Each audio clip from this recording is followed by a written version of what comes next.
आज हमने करना है इथेनॉल स्टार्ट। स्क्रीन शेयर हो रही है सबको? इस अल्कोहल्स करना है जो चैप्टर, इसमें आपके 2-3 ही टॉपिक्स हैं जो आप लोगों ने करने हैं और शॉर्ट क्वेश्चन के लिहाज से ज़्यादा इंपॉर्टेंट है। हमेशा की तरह ये पहला वाला जो बॉक्स है ये आपने लाजमी करना है।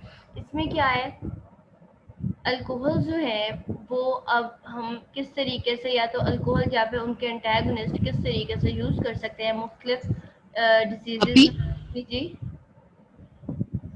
एयर इंटरप्शन काफी ज्यादा आ रही है, शायद आप कहीं फैन के पास बैठी हैं तो उस वजह से।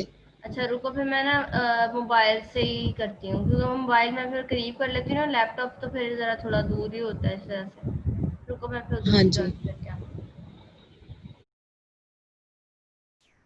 हाँ जी, तो हम स्टार्ट करने लगे थे अल्कोहल। अल्कोहल जो है ना, अब आप इसको, इनके एक तो एगोनिस्ट जो है वो उनका क्या इफेक्ट होता है और एंटेगोनिस्ट को हम किस तरीके से यूज करेंगे मुख्तलिफ कंडीशंस में, वो हम आज देखेंगे।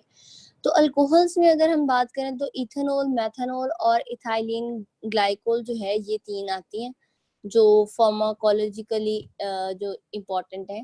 अच्छा, और आगे अगर एक बंदा या एक पेशेंट जो है वो अल्कोहल एडिक्ट है और वो छोड़ना चाह रहा है, लेकिन उसको विड्रॉल इफेक्ट्स आ रहे हैं, यानी कि उसको ऐसे इफेक्ट्स आ रहे हैं फिजियोलॉजिकल या साइकोलॉजिकल, कि जिनकी वजह से उससे छोड़ी नहीं जा रही, या उससे उसके उसमें कुछ सिम्टम्स ऐसे आ रहे हैं जिसकी वजह से उसको फिर से इनटेक करना पड़ता है। तो उसके लिए हम जो ड्रग यूज करते हैं वो थायामीन है। थायामीन जो है वो इटसेल्फ एक विटामिन है, विटामिन B1 जिसको कहते हैं, या फिर हम सिडेटिव हिप्नोटिक्स वगैरह भी यूज करते हैं, जो हमने पिछला चैप्टर पढ़ा था सिडेटिव हिप्नोटिक्स का। उसमें हमने पढ़ा था कि हम इसको विड्रॉल के लिए, जो अल्कोहल के विड्रॉल होता है उसमें भी हम देते हैं।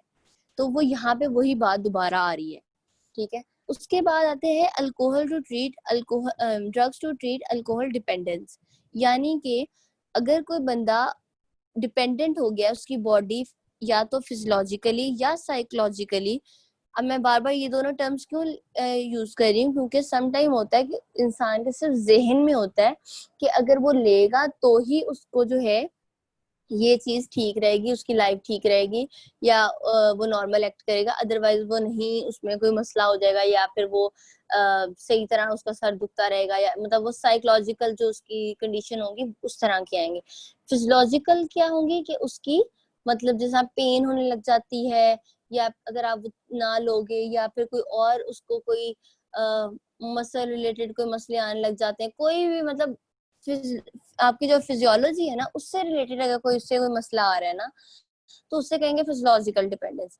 तो दोनों केसेस में, साइकोलॉजिकल हो या फिजियोलॉजिकल डिपेंडेंस हो, दोनों में हम जो है जो ड्रग्स यूज करते हैं उसको ट्रीट करने के लिए, उसकी वो डिपेंडेंस खत्म करने के लिए। क्योंकि अगर डिपेंडेंट हो जाएगा ना तो फिर उसे छोड़ी नहीं जाएगी, फिर जाहिर बात है बॉडी डिपेंडेंट है, तो उसको होगा कि मैं लूंगा तभी मैं ठीक होऊंगा, अगर मैं नहीं लूंगा तो मेरी लाइफ नहीं आगे चल सकती। तो हमने उसको इस चीज से बाहर निकालना है, तो उसके लिए जो हम ड्रग्स यूज करेंगे वो डाइसल्फेरियम है, या नेल्ट्राइक्सोन है, या फिर एक्म प्रोस्टे है। ये जो है ना, ये तीनों, ये ऊपर वाली जो थी ये जो है नेल्ट्राइक्सोन, ये हमने पहले भी पढ़ा था, उधर ऊपर वाले पिछले चैप्टर में भी इसका ड्रग का नाम पढ़ा था, और तब भी हमने इसको यही बात की थी कि हम इसको किसके इस चीज के लिए यूज करते हैं। इसके बाद आती हैं ड्रग्स, जो कि drugs to treat acute methanol या इथाइलिन ग्लाइकोल इंटॉक्सिकेशन, यानी एक बंदे ने ले ली है, उसके अंदर टॉक्सिसिटी हो गई है। पहले तो हम विड्रॉल के लिए या फिर डिपेंडेंस के लिए यूज कर रहे हैं ना, पहले वाली जो ड्रग्स थी, ये हम तब कर रहे हैं जब उसने ओवरडोज कर ली है अल्कोहल की। तो अल्कोहल्स में कौन कौन सी, खास तौर पे उसने बात की है मेथनॉल या फिर इथाइलिन ग्लाइकोल, इनके अगर उसने ओवरडोज कर ली है तो तब हम जो है ओवरडोज में हम जो देते हैं वो इथेनॉल देते हैं। इथेनॉल इटसेल्फ जो है वो अल्कोहल है, लेकिन इसका जो है क्या कहते हैं, इसको इंटॉक्सिकेशन में हम देते हैं। और फोमीपाइजोन जो है, पाइजोल जो है, ये भी हम इसको इंटॉक्सिकेशन या टॉक्सिसिटी में हम इसको देते हैं। तो अब ये आगे काम किस तरह करेंगे ये हमने देखना है। अच्छा, इस चैप्टर में ना कोई खास इतने कोई आपके लिहाज से मेजर कोई टॉपिक नहीं है, एक तो बस ये जो बॉक्स है ये तो आपने हर चैप्टर का अच्छे से करना है। इसके बाद ये जो इथेनॉल है ना, इसमें आते हैं दो एंजाइम आते हैं जो उसको मेटाबोलाइज करते हैं। इन एंजाइम के आपने सिर्फ नाम याद करना है, ठीक है। अल्कोहल डिहाइड्रोजिनेज, ये आपने जो ये नाम है इसका ये याद करना है। और आगे है माइक्रोसोमल इथानोल ऑक्सीडाइजिंग सिस्टम, ये जो है ना, ये दोनों के नाम याद करने हैं। मतलब कि ये दोनों सिस्टम हैं जिससे अगर एक बंदा अल्कोहल एडिक्ट जो अल्कोहल जब इनटेक करता है तो उसकी बॉडी में अंदर जाके अल्कोहल मेटाबोलाइज होती है एसिटाल्डिहाइड में। एसिटाल्डिहाइड में वो जो मेटाबोलाइज होती है, उस मेटाबॉलिज्म में कौन कौन से एंजाइम इन्वॉल्व हो सकते हैं? आवाज आ रही है सबको? जी अभी। ओके, बहुत एक कट सेकंड किया है।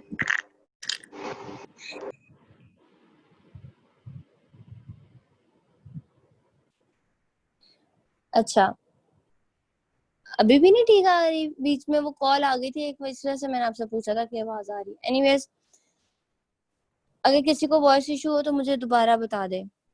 अच्छा, अब दो एंजाइम्स हैं जो उनका क्या काम है कि उन्होंने इथेनॉल या फिर इथेनॉल की मेटाबॉलिज्म करनी है किसमें? एसिटाल्डिहाइड में।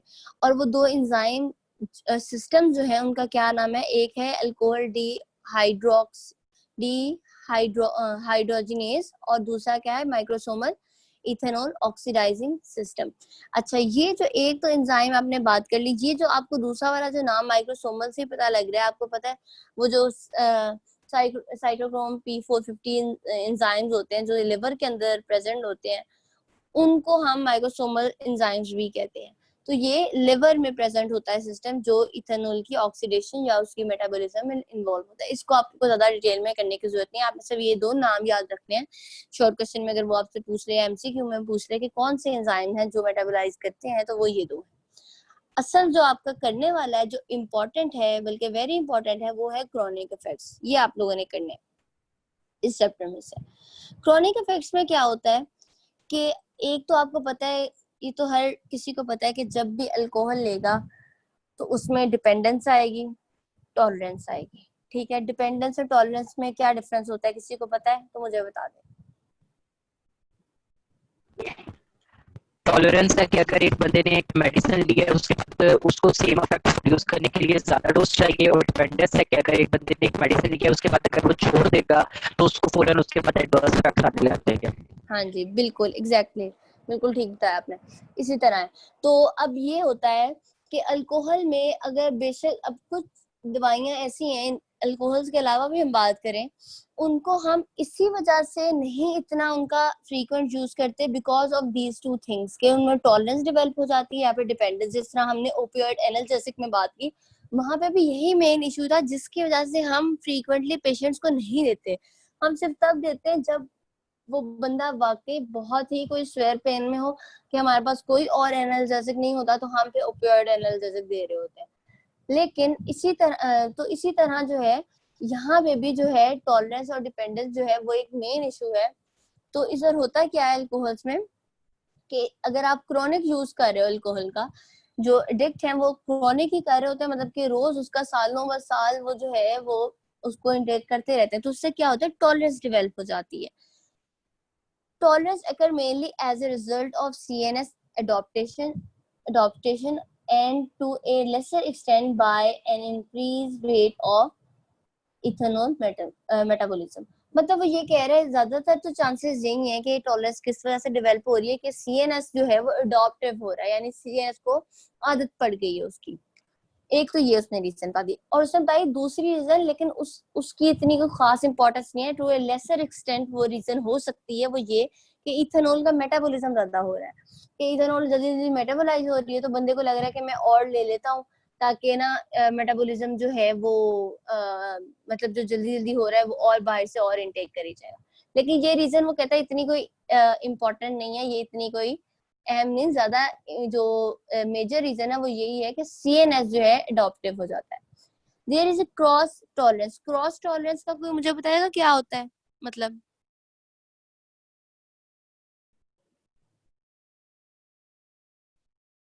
क्रॉस टॉलरेंस ये होता है कि आप एक दवाई लेते हो, दवाई आप कोई और ले रहे हो, लेकिन उसकी वजह से किसी और दवाई में आपको टॉलरेंस आ रही है।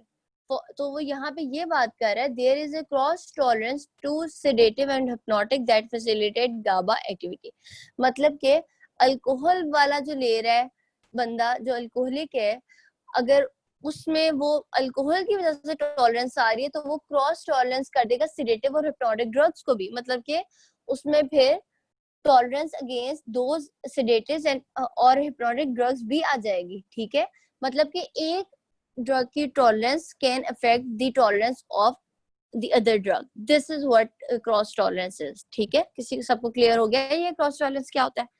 अच्छा, आगे ये वो कहते हैं कि बोथ फिजिकल एंड साइकोलॉजिकल जो है डिपेंडेंस, वही मैंने आपको पहले बता दी है कि इससे जो है दोनों तरह की हो सकती है ये जो अल्कोहल्स है, साइकोलॉजिकल डिपेंडेंस भी और फिजियोलॉजिकल भी, या फिजिकल जिसको वो कह रहा है।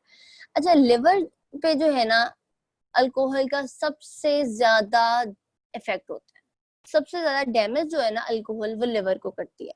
और आपको पता है लिवर जो है ना वो आपका मेन एक ऑर्गन है जिसने मेटाबॉलिज्म में इन्वॉल्वमेंट अपनी शो करनी होती है। उसने उसके हजारों फंक्शन है, आप सोच नहीं सकते कि उसके अंदर कितने एंजाइम्स हैं जो पता नहीं कितनी ड्रग्स को मेटाबोलाइज कर रहे होते हैं, कितनी ड्रग्स को आगे वो क्या कहते हैं एक्सक्रीट आउट करने में हेल्प कर रहे होते हैं। इसके अलावा उसके आपने और भी इतने सारे इफेक्ट्स पढ़े होंगे जो हमने जूनियर क्लासेस में पढ़े हुए हैं कि लिवर के क्या क्या फंक्शन है। लेकिन मेजर जो फार्माकोलॉजिकली उसका सबसे मेजर ये होता है रोल उसका कि उसमें साइटोक्रोम P450 आइसोजाइम्स होते हैं। मतलब कि वो एक फैमिली है पूरी एंजाइम्स की जिसमें से बहुत सारे डिस्कवर हो चुके हैं और बहुत सारे अभी अनडिस्कवर्ड हैं।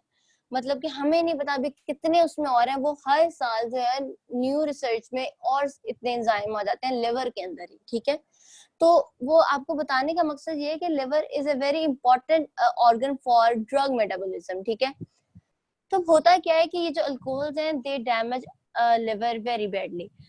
अब ये है कि यहाँ पे लिखा हुआ है कि liver disease is the most common medical complication of chronic alcohol abuse. यानी कि जो अल्कोहलिक होते हैं या बहुत ज्यादा अल्कोहल इंटेक करते हैं उनका उनका जो है वो लिवर बहुत जल्दी डैमेज होता है। उससे क्या होता है लिवर फंक्शन डिस्टर्ब होता है। अगर स्टार्टिंग में जो है रिवर्सिबल फैटी लिवर होगा, यानी कि फैट, आपको पता है लिवर फैटी लिवर किसको कहते हैं जिसमें फैट डिपॉजिट होने लग जाती है लिवर में, और वो आपके लिए फिर जाहिर बात है वो नॉर्मल फंक्शन नहीं करेगा, वो स्वेल अप हो जाता है लिवर। और वो स्टार्टिंग में तो वो रिवर्सिबल होगा लेकिन बाद में वो इरिवर्सिबल कंडीशंस की तरफ जाने लग जाएगा अगर आप क्रोनिक यूज का स्टॉप नहीं करेंगे। और इरिवर्सिबल कौन कौन सी चीजें होती हैं? हेपेटाइटिस हो सकता है, सिरोसिस हो सकता है, लिवर फेलियर हो सकता है in the worst condition. Hepatic dysfunction is often more severe in women than in men, and in both men and women infected with hepatitis B and C vice. अब वो ये कहता है कि यार अगर एक बंदे का पहले ही उसको हेपेटाइटिस हुआ है बी या सी जो भी है, तो अब जो है उसको ऊपर से वो अल्कोहलिक भी है, तो आप उसके चांसेस ऑफ लिवर फेलियर बढ़ा रहे हो। ठीक है ना, मतलब वो बंदा खुद बढ़ा रहा है। एक वो पहले लिवर का पेशेंट है, ऊपर से वो जो है अल्कोहलिक भी है, ड्रग अब्यूज का अल्कोहल अब्यूज कर रहा है, तो उससे क्या होगा लिवर के जो है फेलियर के चांसेस वो ज्यादा हो जाएंगे। आगे अगर हम बात करें जीआई ट्रैक्ट पे, तो जीआई ट्रैक्ट पे ये क्या करता है इरिटेशन, क्योंकि आपको पता है अल्कोहल जो होता है इनकी एक बर्निंग वाली जो होती है ना एक इनकी प्रॉपर्टी होती है। अगर आपने कभी देखा हो कि माउथ वॉश में अगर जो अल्कोहलिक बेस्ड माउथ वॉश होते हैं तो उनको आप जब कुल्ली करोगे तो उससे क्या होगा जलन होती है अक्सर मुंह में, या आपसे ज्यादा देर की नहीं जाती कुल्ली। उसी तरह जो है अगर आप उसको, जाहिर बात है हम लोग तो वो कुल्ली के लिहाज से बात कर रहे हैं, लेकिन अगर आप उसको इनटेक कर रहे हो तो जाहिर बात है वो अंदर जाके भी तो इरिटेशन कॉज करेगी ना, इरिटेशन करेगी, इन्फ्लेमेशन करेगी, ब्लीडिंग, स्कारिंग, क्योंकि म्यूकस मेम्ब्रेन जो होगी वो डिस्टर्ब होगी। अगर आप स्किन पे अल्कोहल अप्लाई करते हो तब तो आपको कोई इतना ऐसा वो नहीं पड़ता क्या कहते हैं फर्क। लेकिन अगर आपने देखा हो आपका जख्म खुला हो या फिर थोड़ी स्किन रप्चर्ड हो और वहां पे आप अल्कोहल लगाओ तो कितनी जलन होती है। तो सेम इज द केस कि अगर आप इंटेक कर रहा है वो पेशेंट, तो उसकी जो गट वॉल है वो डैमेज होंगी क्रॉनिक यूज से, और मे कॉज एब्जॉर्प्शन डिफेक्ट्स। जाहिर बात है जब उसकी जीआई सिस्टम जो है, जीआई ट्रैक्ट जो है उसका डिस्टर्ब होगा, तो यानी उसमें इन्फ्लेमेशन, ब्लीडिंग, स्कारिंग ये सब कुछ हो रहा है, तो obviously absorption of other things will be compromise ना, क्योंकि जाहिर बात है कि वो उसकी नॉर्मल तो है नहीं। तो एग्जैबरेशन और न्यूट्रिशन, अच्छा जाहिर बात है अब जब उसकी एब्जॉर्प्शन नहीं हो रही, तो उसके अंदर जो न्यूट्रिशन है जो वो बाहर से फूड इनटेक कर रहा है वो एब्जॉर्ब नहीं होगी, तो उसके अंदर न्यूट्रिशनल डेफिशिएंसीज आ जाएंगी। उसके अंदर जो है फूड रिलेटेड जो होती हैं डिजीजेज, जो फूड की किसी खास न्यूट्रिशन की वजह से कमी हो जाती है और उसकी रिजल्ट में एक कोई डिजीज कॉज होती है, तो वो चीजें आने लग जाती हैं। Chronic alcohol abuse greatly increase the risk of pancreatitis, ठीक है, यानी पैंक्रियाटाइटिस जो है यानी पैंक्रियाज की स्वेलिंग हो जाती है, यानी उसमें इन्फ्लेमेशन हो जाती है, तो उसका रिस्क को ये बढ़ा सकता है। अगर आप आगे पढ़े सीएनएस पे स्पेसिफिक इफेक्ट्स क्या कर सकता है अल्कोहल, तो अल्कोहल जब आप पेरिफेरल न्यूरोपैथी से क्या मतलब, जो पेरिफेरी से जो न्यूरॉन्स या नर्व्स आपकी आ रही होती है उनमें जब आप कोई भी उनकी कंडीशन होगी, यानी उनमें पेन होगी, neuropathy is specifically for pen related जो न्यूरॉन्स और नर्व्स, ठीक है। तो अब वहां पे जब पेन, न्यूरोलॉजिकल अबनॉर्मलिटीज हो जाती हैं अल्कोहल जूस की वजह से। और एक और रेयर है लेकिन ये होता है, थायामीन डेफिशिएंसी अलोंग विद, अगर एक बंदे को पहले ही थायामीन डेफिशिएंसी है, thiamine is A vitamin B1, और साथ में वो अल्कोहल अब्यूज भी कर रहा है, तो इससे क्या है, इससे एक सिंड्रोम कॉज हो सकता है जिसको कहते हैं वर्निकी कार्साकोफ।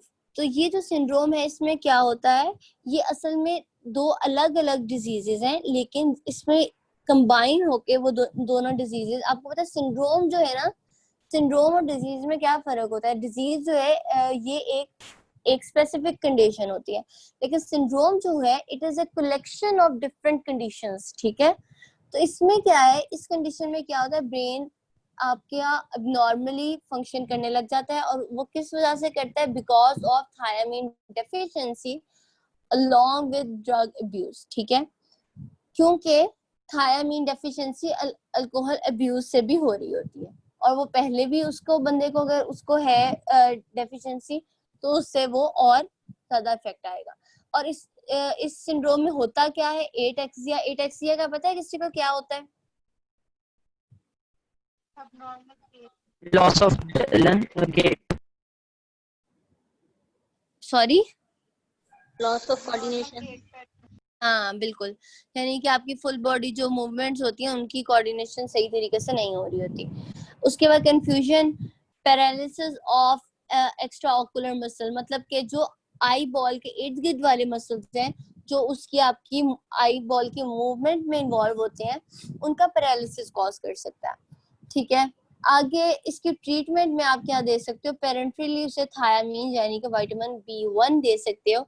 उससे क्या होगा, टू प्रिवेंट, मतलब कि इसको permanent damage, permanent memory loss जो है उसको रोकने के लिए आप ये दे सकते हो। कोर्साकोफ जो साइकोसिस है ना, ये इसको प्रिवेंट करने के लिए आप देते हो। साइकोसिस क्या होता है, साइकोसिस यही होता है कि उसमें आप उन चीजों पे बिलीव कर रहे होते हो, या वो चीजें आपको नजर आ रही होती है या आपको लग रहा होता है जो रियल नहीं होती। तो कोर्साकोफ जो साइकोसिस है इसमें यही है कि उसको प्रिवेंट करने के लिए हमने पेरेंटली उस पेशेंट को थायामीन इंजेक्ट करना है, ताकि वो परमानेंटली मेमोरी डिसऑर्डर से बच सके, ठीक है। अब आगे अगर हम एंडोक्राइन सिस्टम की बात करें, तो अगर अल्कोहल अब्यूज करता है वो पेशेंट, जो भी पेशेंट है उसको गायनोकोमेस्टिया हो सकता है। इसमें क्या होता है, इनलार्जमेंट ऑफ ब्रेस्ट, ठीक है, इन मेल्स, ठीक है। उसके बाद टेस्टिकुलर एट्रोफी, यानी टेस्टिकल्स का जो है साइज जो है या वो रिड्यूस हो जाएंगे, श्रिंक हो जाएंगे। उसके बाद क्या है, सॉल्ट रिटेंशन। सॉल्ट रिटेंशन क्यों हो रही है? Can occur partially because of altered steroid metabolism in the cirrhotic liver. अब आपको पता है कि जी ये जो आपका था पेशेंट, ये ड्रग अब्यूज का था, इसका हुआ है लिवर डैमेज। जब लिवर डैमेज हुआ है तो क्या है कि स्टीरॉइड का मेटाबॉलिज्म भी डैमेज हुआ है। और स्टीरॉइड्स आपको पता है, हमने ऊपर पढ़े थे, उनकी आगे कितने रोल हैं मेजर, जो वो जिनमें वो अपना फंक्शन प्ले कर रहे होते हैं।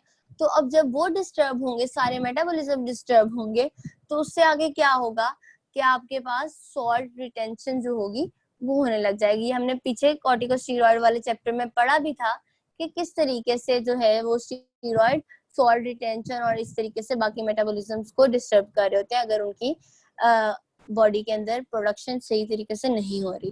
कार्डियोवास्कुलर सिस्टम में अगर हम पढ़ें, कार्डियोवास्कुलर सिस्टम में, तो इसमें क्या है कि अगर आप अल्कोहलिक अब्यूज जो है वो बहुत ज्यादा है, प्रोलॉन्ग है, क्रोनिक है, तो उसमें क्या है, हाइपरटेंशन होगी, उसके बाद एनीमिया होगा और डायलेटेड कार्डियोमायोपैथी। डायलेटेड कार्डियोमायोपैथी का किसी को पता है तो मुझे बताएं, नहीं तो मैं बताऊं।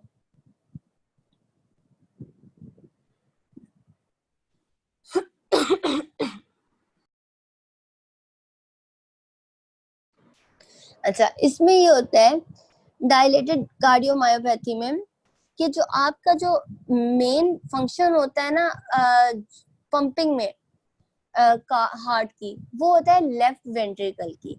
लेफ्ट वेंट्रिकल जो होता है ना वो मेनली इन्वॉल्व होता है हार्ट की पंपिंग एक्शन में, जो ज्यादा उसका मेजर रोल होता है बाकी जो उसके चैम्बर्स हैं उनके कंपैरिजन में। तो क्या है कि यहाँ पे लेफ्ट वेंट्रिकल जो होता है वो डायलेट हो जाता है। अब आपको पता है जब उसने पंप करना है, पंप के लिए तो हमें चाहिए कंट्रैक्शन, लेकिन जब वो डायलेट होगा तो क्या होगा, प्रॉपरली हार्ट की पंपिंग नहीं होगी। तो इस कंडीशन को कहते हैं कि डायलेटेड कार्डियोमायोपैथी। तो ये कंडीशन आ सकती है in case of excessive chronic alcohol use या ethanol use to be specific. ठीक है, अगर एक्यूट ड्रिंकिंग कर रहा है for several days, binge drinking यानी कि जरूरत से ज्यादा बार बार ले ही जाना उसको, जो जिस तरह आपने बाहर के अगर मूवीज वगैरह में देखा हो कि वो बस क्लब्स में जाके बस ड्रिंकिंग कर रहे होते हैं, करी जाते हैं। तो अगर आप सेवरल डेज तक वो इसी तरह कंटिन्यू रहेगा तो रिदमियाज आ जाएंगे। रिदमियाज क्या होता है कि आपकी जो हार्ट बीट है या हार्ट रेट है, इसमें एबनॉर्मेलिटी आ रही है, यानी कि वो कभी बहुत फास्ट हो जाएगी, कभी बहुत स्लो हो जाएगी। मतलब कि वो एक जो उसका नॉर्मल है, एक कांस्टेंट या एक नॉर्मल लेवल है, उस लेवल पे नहीं रह रही, वो कभी ज्यादा हो रही है, कभी कम हो रही है। ठीक है, अच्छा however the ingestion of the, अच्छा आगे वो ये बात कहते हैं कि अगर आप थोड़ी क्वांटिटी में लो ना, for example 10 to 15 gram per day, सिर्फ इतना सा, तब आपका जो है ना हाई डेंसिटी लिपोप्रोटीन कोलेस्ट्रॉल जो होता है ना, HDL, जिसको अच्छे वाला कोलेस्ट्रॉल आम जुबान में कहते हैं, वो बढ़ जाता है सीरम में। And it may protect against, may protect क्यों लिखा है? अच्छा, ये जो है ना, ये बातें बड़े नोट करने वाली होती हैं। जहां पे लिखा है it will protect, it may protect, there is a huge difference. May protect वो प्रेडिक्ट कर रहा है, यहाँ पे बुक में वो ये शो कर रहा है, उसने हमें ये तो बता दिया है कि इससे इंक्रीज होता है HDL का लेवल, ये उसने बात कंफर्म बता दिया। लेकिन आगे जब वो मे लिख रहा है तो उसका मतलब है वो ये कहना चाह रहा है कि इससे हो सकता है कि वो जो है वो आपको जो है बाकी हार्ट के जो और क्रोनरी डिजीजेस हैं उनसे आपको प्रोटेक्ट कर ले। ठीक है, तो मेडिसिन में आप अक्सर जगह पे मे, कैन और इन चीजों का वर्ड का यूज कर, अगर आप आगे रिसर्च में जाएंगे तो आपको वहां पे पता लगेगा कि रिसर्च आर्टिकल्स जो होते हैं उधर कितनी इंपॉर्टेंस होती है इन छोटे छोटे वर्ड्स की, कि मे और कैन और इट विल में कितना बड़ा डिफरेंस है। ठीक है, तो यहाँ बताने का सिर्फ ये मकसद था कि वो कर तो रहा है उसको HDL को ज्यादा, लेकिन हम उसको ये नहीं कह रहे कि हाँ ये प्रोटेक्ट भी करेगा आपको, वो ये कह रहे इट मे प्रोटेक्ट कर सकता है। ठीक है, अच्छा आगे है फीटल अल्कोहल सिंड्रोम। अब ये है कि अगर एक फीमेल है वो प्रेग्नेंट है और वो ऊपर से अल्कोहल भी ले रही है, तो वहां पे टेरेटोजेनिक इफेक्ट्स आएंगे। टेरेटोजेनिक इफेक्ट्स क्या होते हैं, कोई मुझे बताएगा?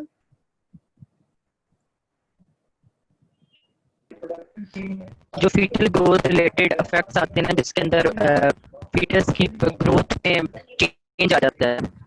हाँ बिल्कुल ऐसे ही है। तो अब इसमें क्या है कि मतलब कि जो फीटल स्टेज पे अगर उस पे कोई इफेक्ट्स आ रहे हैं because of any drug, those effects will be called as teratogenic effects. तो और बहुत सारी ड्रग्स हैं ऐसी जो पास्ट में विड्रॉ करवाई गई हैं इस वजह से कि पहले तो हमें नहीं पता था, हमने मार्केट में लॉन्च कर दी, लेकिन जब उनके ये इफेक्ट्स देखे गए कि उन्होंने कितने बुरे इफेक्ट्स कॉज किए फीटस पे, तो उसके बाद उनको विड्रॉ करवा लिया गया मार्केट से। एनीवेज, इस अल्कोहल के वो बात कर रहे हैं कि यहाँ पे वो मेंटल रिटार्डेशन, यहाँ पे ग्रोथ डेफिशिएंसी या माइक्रोसेफेली। माइक्रोसेफेली क्या होता है, यानी जो सर का या सर्कमफेरेंस होता है वो छोटा होता है as compare to normal size, ठीक है, उस फीटस का। अच्छा, बिकॉज ऑफ दोज ड्रग्स जो वो वुमेन ले रही है।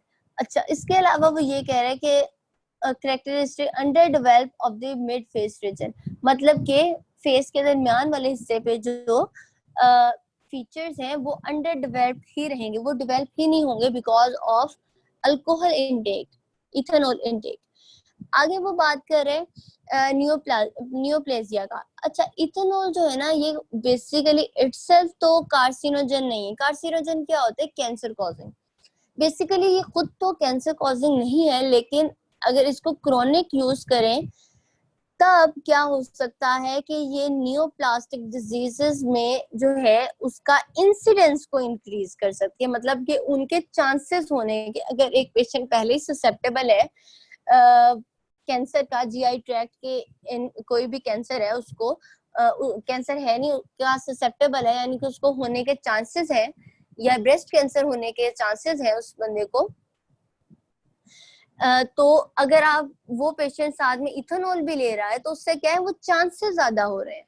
ठीक है, ये चांसेस को ज्यादा करना और खुद कार्सिनोजन होने में फर्क है। ठीक है, वो खुद कार्सिनोजन नहीं है, वो खुद कैंसर कॉज नहीं कर रहा, बल्कि कैंसर कॉज होने के चांसेस को बढ़ा देता है सर्टेन कंडीशंस में, जिस तरह के जीआई ट्रैक्ट के कैंसर्स में या फिर ब्रेस्ट कैंसर में। ठीक है, आगे आता है इम्यून सिस्टम में क्या इफेक्ट्स होते हैं। इम्यून सिस्टम पे इसके वेरियस इफेक्ट्स होते हैं ना, जो काफी कम्प्लेक्स, उसने कहा है कि कम्प्लेक्स इफेक्ट्स हैं on immune function because it enhance inflammation. आपको पता है इन्फ्लेमेशन है तो फायदे की चीज, लेकिन हमने जिस तरह पहले पढ़ा था काफी जगह पे कि हम एक जगह पे जब जरूरत से ज्यादा हो रही है, जैसा गाउट में, वहां पे हो रही है, उस पेशेंट को वो इन्फ्लेमेशन उल्टा पेन कॉज कर रही है या उल्टा उसके लिए वो बुरी साबित हो रही है, तो उन जगहों पे फिर हम एंटी इंफ्लेमेटरी दे रहे थे। याद होगा आप लोगों को, हमने गाउट में पढ़ा था। तो वो यही कह रहा है कि जब एक नॉर्मल इन्फ्लेमेशन प्रोसेस हो रहा है तो वो इधर उसको इथेनॉल जो है वो इनहांस कर देगा, बिला वजह उसको और बढ़ा देगा कि और इन्फ्लेमेशन जो है उसको इंड्यूस करवा देगा in the liver and pancreas and inhibit immune function in other tissues. ठीक है, इम्यून फंक्शन जो है उसको, मतलब इम्यून फंक्शन यानी इम्यूनिटी जो है आपकी, उसको भी डिस्टर्ब करेगा। उसके बाद ये कहता है हैवी यूज मतलब कि आप बहुत ज्यादा क्रॉनिक यूज कर रहे हो। प्री डिस्पोज मतलब कि उसको कंट्रीब्यूट करेगा इन्फेक्शियस निमोनिया को कंट्रीब्यूट करेगा, मतलब कि उसके होने के चांसेस को बढ़ा देगा या उसको कॉज करवाने में अपना रोल प्ले करेगा। कौन? अल्कोहलिक, अगर क्रॉनिक अल्कोहलिक अब्यूज आप। अच्छा, तो हम इम्यून सिस्टम की बात कर रहे थे, तो मैं इम्यून सिस्टम में आपको बताने लगी थी कि इम्यून सिस्टम में वो इन्फ्लेमेशन को तो इनहांस कर रहा है, और इन्फ्लेमेशन जरूरत से ज्यादा हो तो वो हमारे लिए अच्छी नहीं है लिवर और पेंक्रियाज में। लेकिन अदर इम्यून फंक्शन, यानी कि अगर आपकी इम्यूनिटी जो आप को बेसिक जो आपकी कहते हैं, जब भी कोई बाहर से एंटीजन आएगा आपके सेल्स जो हैं जाके उनके अगेंस्ट फाइट करेंगे, तो उस इम्यूनिटी को वो उन फंक्शंस को जो है वो इनहिबिट कर रहा है। ठीक है, और आगे आप देखो इन्फेक्शियस निमोनिया की उनको वो क्यों उसको प्रीडिस्पोज कर रहा है, यानी क्यों उसको बढ़ावा दे रहा है। देखो इन्फेक्शियस का क्या मतलब है कि वो किसी बाहर से आने वाले एजेंट या बाहर से आने वाले किसी जर्म के रिलेटेड निमोनिया कॉज हो रहा है ना, किसी बैक्टीरिया कॉज कर रहा है, वायरस है या बैक्टीरिया है, वो निमोनिया वो कॉज कर रहा है, क्योंकि वो इन्फेक्शियस की यहाँ बात कर रहा है। तो ये तभी हो रहा है ना क्योंकि आपका इम्यून सिस्टम इतना एक्टिव नहीं रहा कि वो बाहर से आने वाले इन्फेक्शियस एजेंट्स के अगेंस्ट मुकाबला कर सके। ठीक है, जब वो मुकाबला नहीं करेगा तो जाहिरी बात है वो प्रीडिस्पोज टू इन्फेक्शियस निमोनिया, यानी वो उसको कंट्रीब्यूट ही करेगा ना, वो उसके चांसेस बढ़ाएगा ही ना निमोनिया होने के। तो ये यहाँ पे मैं आपको बात बताने लगी थी तो बीच में कट गई थी हमारी कॉल। अच्छा, आगे ये जो आपने क्रॉनिक इफेक्ट्स है ना, इनमें से आपने कोई नहीं छोड़ना, एक भी नहीं छोड़ना, ये बहुत इंपॉर्टेंट है, ये आपने अच्छे से करना है याद। ठीक है, उसके बाद आप जी अभी लिवर और पैनक्रियास के अंदर इन्फ्लेमेशन ज्यादा होने की वजह से इम्यून सिस्टम पे क्यों अफेक्ट आ रहा है? इम्यून सिस्टम पे उस पे नहीं इफेक्ट आ रहा है, वो अलग उसने बात किया। उसने बात ये की है कि क्रॉनिक जब आप यूज करोगे तो उसमें कम्प्लेक्स किस्म के इम्यून सिस्टम पे इफेक्ट्स आएंगे। एक तो ये है कि वो क्या कर सकता है कि इनहांस करेगा इन्फ्लेमेशन, किधर, पैंक्रियाज और लिवर पे। आपको पता है लिवर में, मैंने आपको पहले बताया, लिवर पे अल्कोहल का मेजर जो इफेक्ट है वो लिवर पे है, या फिर बीच पे साथ पैंक्रियाज, क्योंकि उससे ही वो आगे अटैच होते हैं थ्रू क्या कहते हैं, वो जो ऊपर हमने पढ़ा भी है, पैंक्रियाटाइटिस का भी रिस्क जो है वो बढ़ा रहा होता है। तो यहाँ पे अगर कोई भी मसला होगा तो वहां पे जो है इन्फ्लेमेशन उसको ज्यादा करेगा। लेकिन अदर, उसके बाद वो सेंटेंस खत्म हो गया, उसने एंड लिखा हुआ है, and inhibit immune functions in other tissues, मतलब इम्यून फंक्शन जो है वो अदर टिश्यूज में वो उनको कम करेगा। ये एक दूसरे के साथ रिलेटेड नहीं है, ये एक दूसरे के साथ बात नहीं कर रहा कि वो क्योंकि इफेक्ट अल्कोहल का लिवर पे ज्यादा है, तो वो वहां कह रहा है कि जिस तरह हमने सिरोसिस की बात किया या जिस तरह हमने हेपेटिक डिसफंक्शन की बात की है ऊपर, यहाँ पे एक दो और चीजों की भी बात की थी लिवर में हमने इधर। हेपेटाइटिस में आप मुझे बताएं क्या है हेपेटाइटिस इटसेल्फ, क्या मतलब है? ITIS जिसके आखिर में आता होता है, इसका मतलब होता है it is related to inflammation. अब जो है इन्फ्लेमेशन वहां पे ये करवाता है, ठीक है, तो वो इरिवर्सिबल इन्फ्लेमेशन जो हो रही है, इरिवर्सिबल हेपेटाइटिस जो हो रहा है या सिरोसिस हो रहा है, लिवर फेलियर हो रहा है, ये क्यों हो रहा है? क्योंकि इन्फ्लेमेशन को ये ज्यादा करवा रहा है कौन? Alcohol, because of chronic use. ठीक है, लेकिन इम्यून सिस्टम आपका जो जर्नल इम्यून सिस्टम है, यानी जो आपका ओवरऑल आपको जरूरत होती है बाहर से आने वाले एंटीजेंस के अगेंस्ट, उन चीजों में ये क्या करता है, उन टिश्यू में ये इम्यूनिटी आपकी स्ट्रॉन्ग नहीं रहने देगा, उन टिश्यू में ये आपको इम्यून सिस्टम आपका अफेक्ट करेगा। ओवरऑल कहने का मकसद ये है कि ये इम्यून सिस्टम को में चेंजेस करेगा। एक जगह पे वो इन्फ्लेमेशन कॉज कर रहा है, बढ़ा रहा है, एक जगह पे वो क्या कर रहा है कि जी जो आपके नॉर्मल इम्यून फंक्शंस हैं, यानी बाहर से आने वाली चीजों के अगेंस्ट आपका जो इम्यून सिस्टम ने रिस्पॉन्सेज देने हैं उनको कम कर देगा या खत्म कर देगा। तो अब जाहिर बात है जो इन्फेक्शियस निमोनिया है वो किससे होता है? बैक्टीरिया या वायरस से होता है ना, तो या फिर कोई और एजेंट होगा। तो अब क्या होगा कि जाहिर बात है आपका इम्यून सिस्टम जो है वो कम्प्रोमाइज्ड है। जब इम्यून सिस्टम कम्प्रोमाइज होगा तो जाहिर बात है वो ज्यादा चांसेस है आपके पास कि उस पेशेंट को वो जो है इन्फेक्शियस निमोनिया हो सके। अच्छा, आगे जो है हमने इस चैप्टर में से नीचे चलेंगे इसकी समरी में। इस चैप्टर में और कोई चीज इंपॉर्टेंट नहीं है, सिर्फ आपने क्रॉनिक यूज वाले करने। और ये आगे जो समरी है इसमें एक दो चीजें काफी इंपॉर्टेंट जो आपके SCQs के लिहाज से आई हुई है। तो इथेनॉल पे पहले हम जाएंगे। इथेनॉल जो है उसमें वही उसने बताया हुआ है कि ये मुख्तलिफ रिसेप्टर्स पे एक्ट करता है और मुख्तलिफ पाथवेज पे जाके ये जो है इफेक्ट करता है। उसके बाद उसने बताया कि ये एंटीडोट के तौर पे हम यूज कर सकते हैं मेथनॉल और इथाइलिन ग्लाइकोल की पॉइजनिंग जब हो जाए। और जीरो ऑर्डर मेटाबॉलिज्म किसी को याद है? हमने पढ़ा था पहला चैप्टर जो था जीरो ऑर्डर मेटाबॉलिज्म होता क्या है?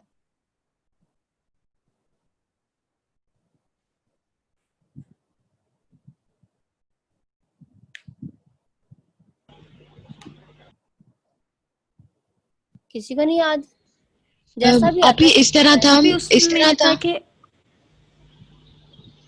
हाँ उसमें बताओ। ये था कि फर्स्ट ऑर्डर एक रिएक्शन था और एक जीरो ऑर्डर था। जो फर्स्ट ऑर्डर था ना उसके अंदर ये था कि एक पर्टिकुलर टाइम के बाद उसकी हाफ वैल्यू रह जाती थी ड्रग की, लेकिन इसके हाँ अंदर टाइम डिपेंडेंस नहीं थी जीरो ऑर्डर के अंदर। हाँ बिल्कुल। था इस कुछ। हाँ ऐसे ही था। इसमें ये था कि वो जो था टाइम से या टाइम या कंसंट्रेशन से रिलेटेड नहीं था, ये था कि उसने एक ही लिमिटेड जो है क्वांटिटी जो है वो एलिमिनेट होनी है हर दफा। वो इस पे नहीं डिपेंड करता, आप बेशक 1000 ग्राम ले लो, बेशक आप जो है 50 ग्राम लो, वो चीज जो है वो उसका जो एक लिमिटेड उसने जो है उसी क्वांटिटी में आहिस्ता आहिस्ता एलिमिनेट हो रहा है। तो ethanol is the example of zero order metabolism. ये अपनी जो है उसी हिसाब से निकलेगी जिस हिसाब से उसने खुद निकलना है, ये डोज वगैरह पे या टाइम पे नहीं डिपेंड करेगी। ठीक है। अच्छा, अब ड्यूरेशन डिपेंड्स अपॉन डोज। अब देखो वो अगर उसने 1000 ली है तो अब 1 घंटे में अगर सिर्फ 5 निकलनी है तो वो 5-5 करके, अब देखो अगर आपने 1000 लिया तो उसको 5-5 करके कितने घंटे लगे। अगर आपने 10 ली है तो उसने 5-5 करके यहाँ पे भी 5-5 करके ही निकलना है, लेकिन यहाँ पे सिर्फ 2 घंटे लगेंगे। क्यों? क्योंकि टोटल डोज ही सिर्फ 10 थी। ठीक है, इस लिहाज से उसने बात की हुई है। आगे टॉक्सिसिटी में वही बात जो हमने सारी चीजें डिस्कस कर चुके हैं अब तक हम। उसके बाद उसने यहाँ पे ये लिखा हुआ है मेथनॉल जो पॉइजनिंग होती है ना, इससे क्या होता है फॉर्मेट जो होता है उसका लेवल आपका इंक्रीज हो जाता है, जिससे क्या होता है आगे विजुअल डिस्टरबेंसेस होते हैं, कोमा, सीजर, एसिडोसिस या death inverse case scenario due to respiratory failure. Respiratory मतलब कि जब उसको रेस्पिरेटरी ही नहीं उसका फंक्शन सही तरीके से चल रहा तो ऑब्वियसली फिर उसको बाहर से वेंटिलेटरी सपोर्ट चाहिए होगी, अगर वो नहीं मिलेगी तो ऑब्वियसली उसकी डेथ हो जाएगी। तो ये तो उसने आपको बताया कि मेथनॉल जो है उसके केस में जो है क्या हो रहा होता है। आगे वो बात करता है इथाइलिन ग्लाइकोल। अगर इसकी हो जाए ना पॉइजनिंग तो तब क्या होता है कि एल्डिहाइड्स के या ऑक्सलेट के जो लेवल होते हैं वो ज्यादा हो जाते हैं। अच्छा, अब होता क्या है, ये हो क्या रहा होता है कि ये असल में जो खुद है ना ये मेटाबोलाइज होके इन चीजों में कन्वर्ट हो रहे होते हैं, और जाहिर बात है आप जब ज्यादा ही ले लोगे तो उनके मेटाबोलाइट भी ज्यादा हो जाएंगे, और जब मेटाबोलाइट ज्यादा होंगे तो वो वहां पे टॉक्सिकेशन हो जाएगी, इंटॉक्सिकेशन हो जाएगी। और उससे क्या होगा, आपने मुझे याद पड़ता है हमने एफएससी में सेकंड ईयर में पढ़ा था कि जो किडनी स्टोन्स हैं वो मेजरली ऑक्सलेट बेस्ड होते हैं ना। तो यहाँ पे वो यही बात कर रहा है कि which can cause kidney damage and swear acidosis. तो ऑक्सलेट जो है वो किडनी डैमेज में इसी तरह इन्वॉल्व है ना कि वहां पे किडनी स्टोन्स डेवलप हो सकते हैं या कोई किसी तरीके से भी किडनी को डैमेज कर सकता है। अच्छा, एक तो ये आपने पहला डब्बा बहुत अच्छे से करना है, और एक ये दूसरा वाला।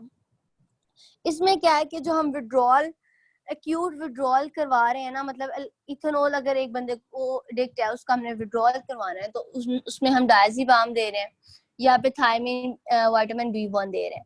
ठीक है, तो डायजीपाम का हम पढ़ चुके हैं पिछले चैप्टर में कि वो किस तरह से एक्शन करता है, और इसका आपने यहाँ पे ये सी चैप्टर 22 लिखा हुआ है फार्माकोकाइनेटिक्स में। मेरे काइनेटिक्स है डायनामिक्स है काइनेटिक्स, तो इसमें आप लिख लोगे हाफ लाइफ इसकी जो है 2 to 4 आवर और होती है, वो आप यहाँ पे लिख लेना। इसी तरह चैप्टर से 22 चैप्टर से देख के जो है ना इसके वो इंटॉक्सिकेशन या इंटरेक्शन वगैरह लिख लेना। उसमें क्या क्या आता है आपको पता है, सीएनएस डिप्रेशन करता है, सिडेशन करता है, और इस तरह के जो और इफेक्ट्स थे, टॉलरेंस होती है, वो ये तीनों चारों जो है इस तरह के पॉइंट्स जो है ना वो इधर लिख लेना, ताकि आपको जब आप याद करने लगो तो आपको बार बार पीछे से ना देखना पड़े। अच्छा, आगे है उसने यही कहा है कि थायामीन हम किस लिए यूज करते हैं, वो भी हम विड्रॉल में यूज करते हैं। तो विड्रॉल में ये essential vitamin required for the coenzyme. अच्छा, कोएंजाइम की सिंथेसिस में ये जो है ना थायामीन इटसेल्फ इन्वॉल्व होता है। तो कोएंजाइम कौन सा है? थायामीन पायरोफॉस्फेट, टीपीपी, इसको आप इसे डिनोट कर सकते हो। ठीक है, उसके बाद उसने बताया है कि एडमिनिस्ट्रेशन इसकी तब हम करते हैं, वही जो हमने पहले सिंड्रोम की बात की है, कर्ण वर्ण की कोर्साकोफ जो सिंड्रोम है, इसमें क्या होता है कि मेंटल एबनॉर्मेलिटी हो रही होती है उस पेशेंट में, यानी कि क्या होता है उसमें कि ये दोनों बेसिकली अलग अलग डिजीजेज हैं, लेकिन जब ये अल्कोहल अब्यूज भी साथ में हो रहा होता है और साथ में उसमें ये विटामिन की भी डेफिशिएंसी है, तो ये दोनों मिलके ये दो डिजीज हैं जो कंबाइन होके सामने आती हैं। और इससे क्या होता है, फिर आगे आपको हमने पढ़ा था, ऊपर पढ़ा था कि इस सिंड्रोम में क्या क्या होता है, एटेक्सिया होता है, कंफ्यूजन होती है, और एक आध और चीज हमने पढ़ी थी कि क्या साइकोसिस टाइप चीज हो सकती है। तो इसमें हम क्या करते हैं, इसको फौरी तौर पे इसको रिवर्स करने के, ताकि परमानेंट मेमोरी जो है उसकी पेशेंट की वो ना लॉस हो, तो हम उसको थायमीन पेरेंटली इंजेक्ट कर देते हैं। अच्छा, ये जो दो है ना, ये तो आपने लाजमी जो दो बॉक्स हैं ये करने हैं। अच्छा, आगे जो अगला वाला है ना, इसमें से आपने सिर्फ डायसल्फेरियम कर लेना है, सल्फेराम कर लेना है, डायसल्फेराम। और इसका क्या मैकेनिज्म ऑफ एक्शन है कि ये इनहिबिट करता है एक एंजाइम को, एल्डिहाइड डिहाइड्रोजिनेज। ये हमने ऊपर पढ़ा था, जो जिसका मैंने आपको नाम याद करने का कहा था। अब होता क्या है कि जो इथेनॉल है ना, इसने कन्वर्ट होना होता है एसिटाल्डिहाइड में, और इसको कन्वर्जन एसिटाल्डिहाइड को आगे जो है ना कन्वर्जन मुख्तलिफ चीजों में होने के लिए एंजाइम जो रिक्वायर होता है वो ये है, एल्डिहाइड डिहाइड्रोजिनेज। अब इस एंजाइम को जो है ना इस ड्रग ने इनहिबिट कर देना है, तो क्या होगा, एसिटाल्डिहाइड की अक्यूमुलेशन होने लग जाएगी। ठीक है, एक्यूमुलेशन होगी तो क्या होगी, उसके एक्यूमुलेशन से ना कुछ ऐसे इफेक्ट्स आते हैं जो अनप्लेजेंट होते हैं, जो पेशेंट को नहीं चाहिए होते, या वो उसकी जो है वो क्या कहते हैं एडिक्शन के अगेंस्ट होते हैं, उसको वो मजा ही नहीं आता उसमें इथेनॉल लेने में, कि या फिर वो इस तरीके से जो है वो आहिस्ता आहिस्ता छोड़ने की तरफ चला जाता है कि यार मैं ये ड्रग तो ले रहा था, मैं तो इथेनॉल ले रहा था इन इफेक्ट्स के लिए, लेकिन अब जब उसने डायसल्फेरियम साथ लेना शुरू कर दिया तो वहां पे क्या हुआ, एल्डिहाइड की एक्यूमुलेशन होने लग जाएगी। जब एक्यूमुलेशन होगी ना एल्डिहाइड की, तो उसको अनप्लेजेंट इफेक्ट्स आएंगे, अच्छे इफेक्ट्स नहीं, उसको अच्छा महसूस नहीं करेगा। तो जब अच्छा महसूस ही नहीं करेगा, जब उसमें अच्छे इफेक्ट्स ही नहीं आएंगे, तो वो ऑटोमेटिकली ही छोड़ने लग जाएगा, खुद ही आहिस्ता आहिस्ता वो उसको छोड़ देगा, या फिर आहिस्ता आहिस्ता छोड़ने की तरफ ज्यादा जाएगा। तो उसमें वो यही कह रहा है कि ये उन लोगों को हम देते हैं जो अल्कोहल यूज के डिसऑर्डर, मतलब रिलैप्स जिनमें होने के चांसेस होते हैं, तो हम उनको देते हैं ताकि उनकी क्रेविंग्स जो है, हम बेसिकली उनकी क्रेविंग्स को डील कर रहे हैं, क्रेविंग्स को खत्म करने के लिए ये जो है हम दे रहे हैं। अच्छा, आगे जो है यही कह रहा है कि वो ऑरली हम एडमिनिस्ट्रेट करवाते हैं। उसके बाद इसके जो एडवर्स इफेक्ट वो बता दिए उसने कि फ्लशिंग होती है, फ्लशिंग में ये है कि वो रेडनेस होती है, खासतौर पर फेस की, चीक्स वगैरह, जैसा पठानों के आपने देखा होगा कि चीक्स बहुत ज्यादा रेड होते हैं, उसी तरह पूरे फेस की जो होती है उसको फ्लशिंग कहते हैं। हेडेक और फिर hypotension with combined with ethanol, अच्छा वगैरह, हाइपोटेंशन वगैरह भी आ सकती है, तो आपको मॉनिटर करना पड़ेगा कि ज्यादा उस पर इफेक्ट बुरे ना आए। तो यहाँ तक आपने ये वाला, ये जो है आपने इस बॉक्स में से डाइसल्फेरियम करना है, ऊपर वाले जो दो हैं जो मैंने ऊपर वाले बताए वो आपने कंप्लीट करना है, और ये आपके एससीक्यूज में आए हुए हैं पास्ट पेपर्स में, तो ये आप लोगों ने अच्छे से कर लेना है। ठीक है, और क्रॉनिक यूज कर लेना है, और ऊपर वाला बॉक्स कर लेना है, और उन दोनों के नाम कर लेने हैं। और एमसीक्यू तो आपने किसी चैप्टर के छोड़ने नहीं है, और एमसीक्यूज में आपको कोई मसला होता है तो वो आप मुझे पर्सनल वॉइस नोट भेज दिया करो, तो वो मैं आपको डिस्कस कर दूंगी अगर किसी को मसला होगा, वरना होगा नहीं, क्योंकि पीछे सारी जो है वो एक्सप्लेनेशन उन्होंने दी हुई है। ठीक है, अच्छा, और वही बातें जो हम पहले डिस्कस कर चुके हैं। तो अल्कोहल वाले चैप्टर में से बस इतना ही था आपका। अगर किसी को कोई क्वेश्चन है तो वो मुझसे पूछ ले।